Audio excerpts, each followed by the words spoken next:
자, 시청자 여러분, 제가 오늘 문재인이 조국을 임명함에 따라 그 분노를, 국민적 분노를 표현하고 문 정권을 이제 조국과 같이 둘둘 말아서 퇴진시키기 위해 조국 문재인 퇴진 1차 촛불 집회를 오늘 오후 6시에 홍대 지하철 2호선 7번 출구 앞 가로 공원에서 개최하기로 했습니다.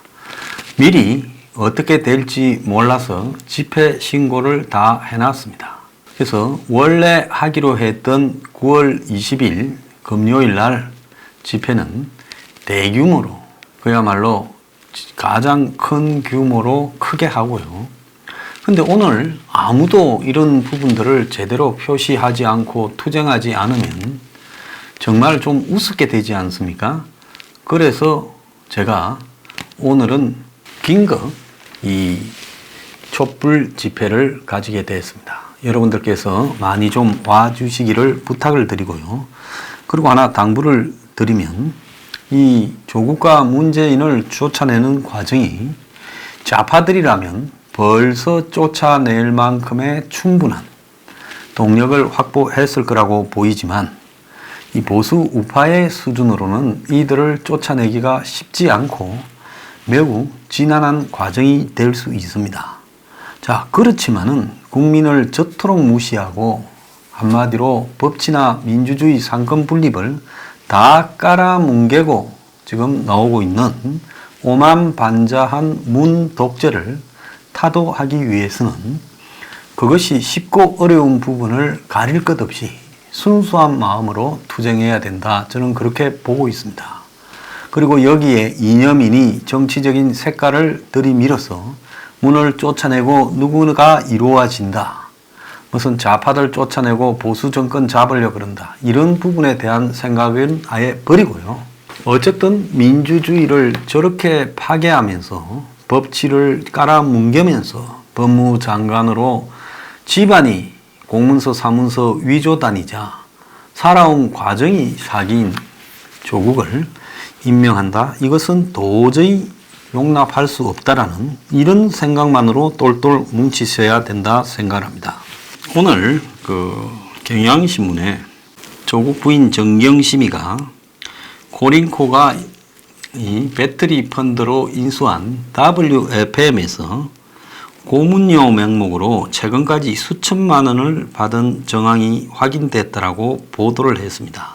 정경심이가 자산운용사 관계자로 일을 하며 계열사 경영에 관계했다라는 것을 의미한 증거가 처음 나온 겁니다.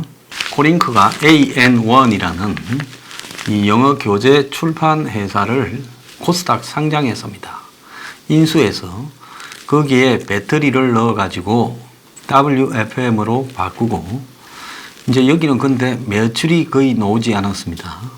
그래서 매출이 급성장한 177개 광납을 하고 그야말로 이 2배로 매출이 성장한 웰스 CNT를 우에 합병시켜 가지고 우에 상장시켜서 떼돈을 벌라고 했는데 그 WFM에서 2017년부터 올해까지 매달 수백만 원의 고문료를 받았다는 겁니다. 자, 이 WFM이 그야말로 유일하게 코링코가 가지고 있는 돈벌이 수단이 되는 코스닥 상장 회사인데 여기에서 정경심이가 돈을 받았다. 자, 이거는 예사롭지 않은 것을 의미하고, 자, 이렇게 된다면 이런 식으로 올려놓고 월급까지 줄 조국 가족에게 펀드에 실제 돈 13억 5천만 원을 투자해라 했겠느냐.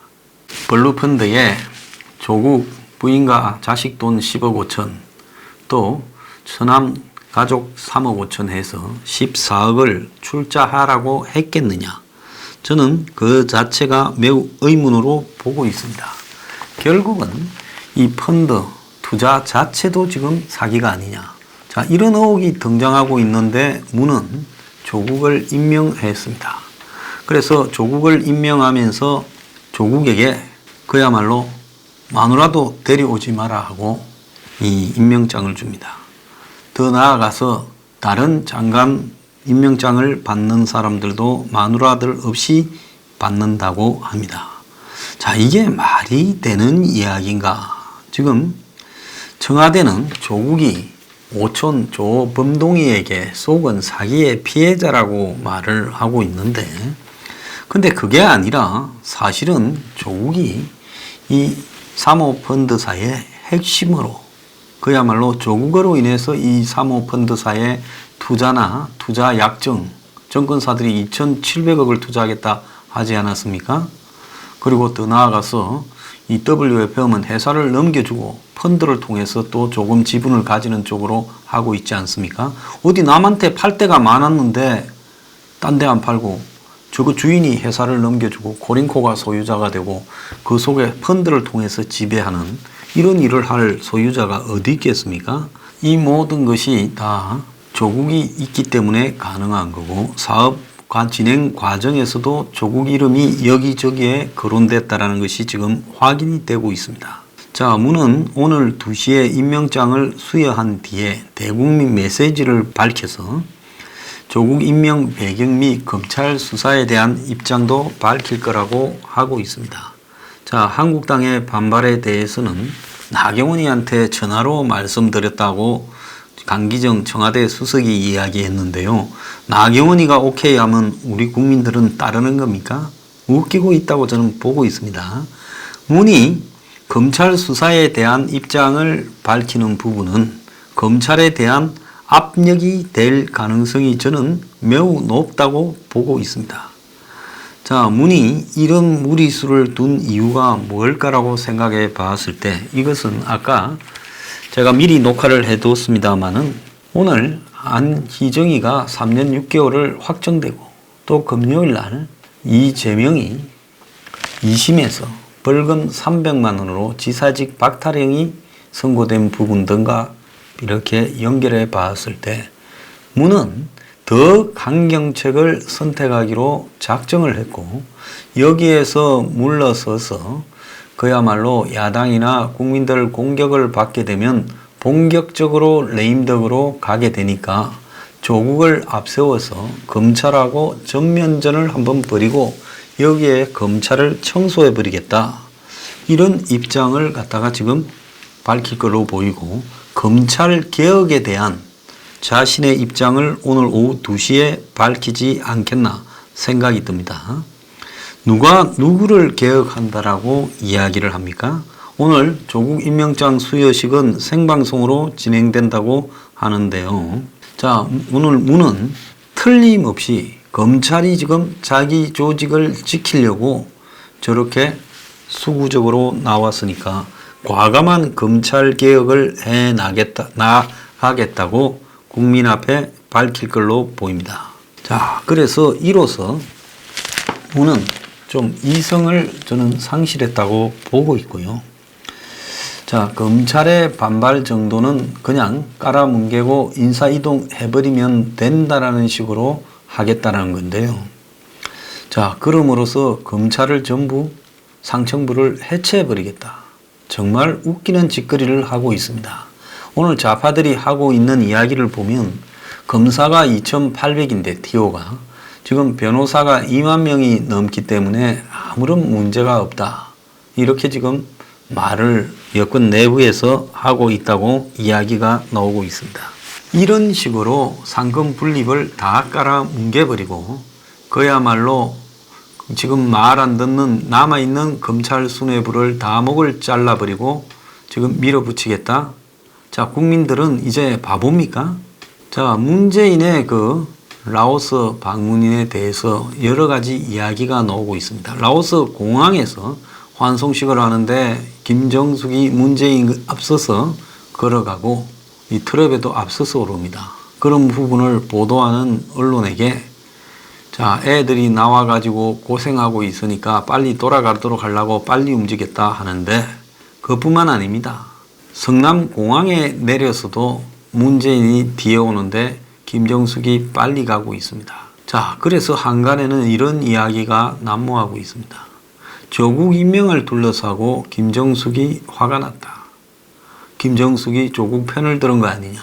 자, 결국 저렇게 지금 청와대가 조국을 웬만하면 안 하겠지 생각을 했는데 그래도 임명한 걸 보면 그야말로 청와대는 조국 임명에 목을 걸 만큼의 무엇이 있었고요. 그 부분과 관련해서 저도 별로 신빙성 있게는 믿지 않습니다만은 김정숙의 영향력이 작용하지 않았나 이런 이야기까지도 나오고 있습니다. 조국이 뭐라고 국민을 이렇게 기분 나쁘게 해도 되는 것이냐. 더 나아가서 조국 일가가 지금 저지른 수많은 범죄 범법 행위들을 다 덮어버리고 그것이 한마디로 검찰 개혁에 저항하는 검찰의 공작이다라고 말을 하고 이 사태를 덮고 가버릴 수 있다고 보는가.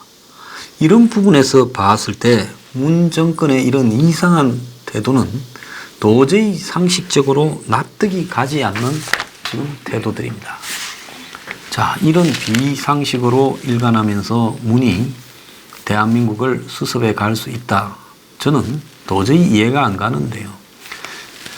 자, 문이 저렇게 한 배경에는 한국당이 어떻게 못한다. 한국당이 달라들면 저 한국당도 처리해버리고 검찰도 처리해버리자.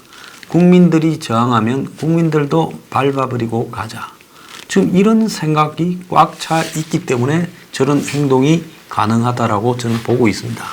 자, 문 정권의 이런 태도에 대해 이제 싸울 수 있는 사람들은 국민밖에 없습니다. 그런데 보수라는 것이 이 이념 대결로 패를 나누면 얼마 되지 않고 그들이 계속 앞서 설치면 설치수록 일반 국민들은 그들에게 가까이 가지 않는다. 그렇기 때문에 한국당이나 보수 세력의 집회에 모이는 인원은 한계에 있을 수밖에 없고 이 시간 이후에 모든 성패는 장외 집회에서 논다. 그런데 그 집회는 우리가 훨씬 더 많이 동원할 수 있다. 그리고 언론들은 지금 세게 달아매면 또 수그러지게 돼 있다. 그래서 결국은 여기서 끝을 보고 가자. 자, 이겁니다. 이 과정에서 정상적인 국가에서 벌어질 수 있는 한마디로 국격의 망신이나 추락, 또 민주주의의 붕괴에 대한 국민의 실망, 절망 등은 문재인은 어디에도 고려하지 않고 있습니다. 결국 문재인이 고려하는 것은 이 사태를 진압해서 갈 수 있냐 없냐라는 것밖에 없고 문은 얼마든지 현 보수 세력의 수준으로 봤을 때 진압해 갈 수 있다고 판단한 것. 그것이 문의 행동의 배경이다. 이렇게 봐야 됩니다. 자, 문은 그야말로 국민 저항을 진압할 수 있다. 경찰이 내 편을 든다. 검찰은 해체해서 지금 이참에 검찰 개혁을 더 강하게 하면 지금은 요가지만 결국은 박수 칠 거다. 그리고 더 나아가서 한국당 세력은 저건 몇 명 더 잡아가면 떠들 사람도 없다. 지금 이렇게 계산을 한 거고 그래서 조국을 놓쳐서 범좌파들이 분열되느니 조국을 밀어붙여서 좌파들의 길을 살리고 여기서 승부를 밀면서 보는 게 낫지 밀리면서 보는 게 그게 선택해서는 안 될 길이다. 이렇게 결론을 내렸다고 봐야 될 것 같습니다. 자, 문은 죽을 길로 들어섰는데요. 이건 국민을 아주 우습게 봐버리고 저렇게 행동을 한 겁니다. 자, 문과의 투쟁에서 나서는 국민들은요, 여기서 우파, 좌파, 보수, 진보 이런 대결로 가기보다는요, 그야말로 썩은 기득권, 그리고 제도와 절차를 무시하는 문 정권의 독재에 대해 국민들이 광범위한 저항을 하는 방식으로 싸워야 될 거라 생각합니다.